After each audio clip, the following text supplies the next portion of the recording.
Good morning, Year 2. We are on English for Monday the 25th of January.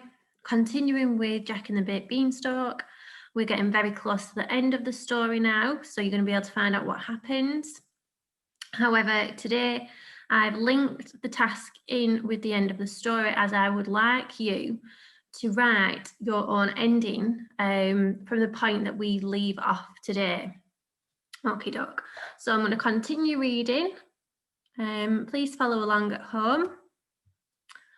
With a heavy heart, the giant walked them all to the top of the beanstalk. Are you sure you won't come with us? Asked Jack. If this was a fairy tale, you'd be chasing us all the way down. So you can see on the little picture how happy the radio is and the chicken. I'd love to, said the giant sadly. But truth be told, I've always been a bit scared of heights, and it looks a long way down that beanstalk. I'd better stay here and count my gold.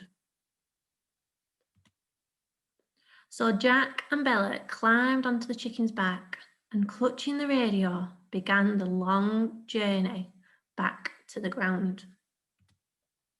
Goodbye, goodbye, hollered the giant, waving his handkerchief. Do come again soon. But as he leaned out over the top of the beanstalk, trying to catch a last glimpse of his friends, there was suddenly a loud crack. And that's where we're going to leave it. So we've got the dot there that's called an ellipses. Dun, dun, dun. And obviously it was a loud crack. So it's your job today, my year twos, to figure out what the ending of this story is. So there's loud crack. What do you think it is? What do you think is going to happen to the characters? It's in your hands. So I'd like to write a structured paragraph today of the end of the story. So as always, I'm going to do mine and go through it with you. I've pre-prepared a little bit here. Oh, pennies. Right. Okay, so obviously a loud crack.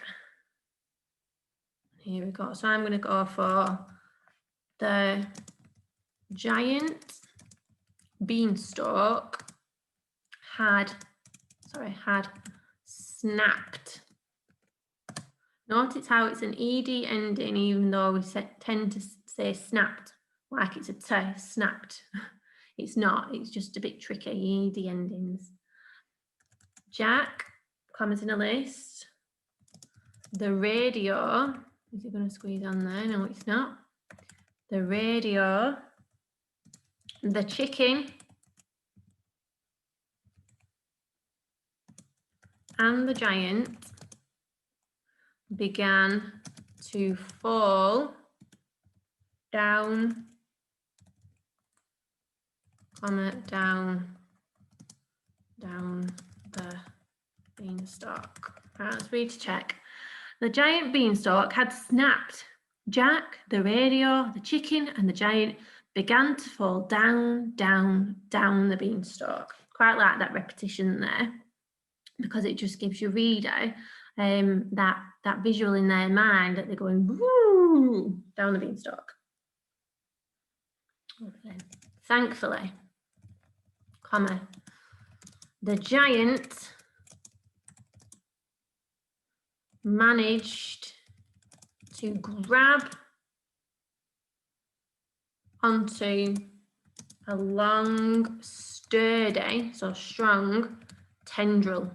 And the tendrils are like the little stems of the beanstalk, and saved his friends.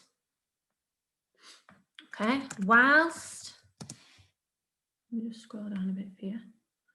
Whilst they were all hanging there, Jack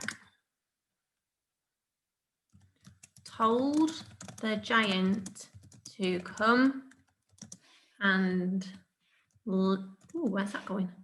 And live with them at the bottom of the beanstalk.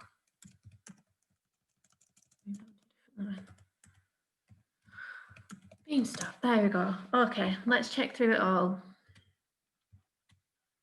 The giant beanstalk had snapped. Okay, I've got my adjective in there describing it, so that's not too bad. So the giant beanstalk had snapped. Jack, comma, the radio, the chicken and the giant. So I've got my different punctuation in there. I've also got an exclamation mark. Thankfully, so different sentence starters too. Thankfully, the giant managed to grab onto a long, pop a comma in there, sturdy tendril.